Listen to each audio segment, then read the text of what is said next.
সবাইকে গ্রাজুয়েশন করতে হবে কেন, সবাইকে মাস্টার ডিগ্রি অর্জন করতে হবে কেন, এটা নিষ্পত্তি করতে হবে আগে।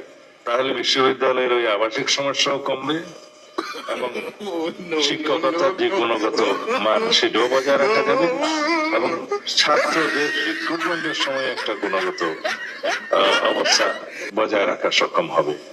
কি বুঝলেন? টেম্পো স্ট্যান্ড বিজ্ঞান ও প্রযুক্তি বিশ্ববিদ্যালয়ের ভাইস চ্যান্সেলর কি বলতেছে শুনছেন? যে আপনারা আমার ভার্সিটিতে পড়ার দরকার কি? মানে এদের ছেলে মেয়ে হচ্ছে আপনার ইউনিভার্সিটিতে পড়বে, বাইরে গিয়ে লেখাপড়া করবে, ডক্টরেট ডিগ্রি অর্জন করবে, আর আপনি আমি যদি ইউনিভার্সিটিতে পড়ি তাইলে তাদের যায়। মানে আমরা তো ইউনিভার্সিটিতে পড়বো না, তারাই পড়বে, তারাই সব কিছু করবে। আমরা তাদের পিছনে বৈশা স্লোগান দেবো, আমার ভাই তোমার ভাই, অমুক ভাই তমুক ভাই। আর এই পাবলিক হয়েছে বোকা মার্কা আর এদের পিছনেই দৌড়ায়।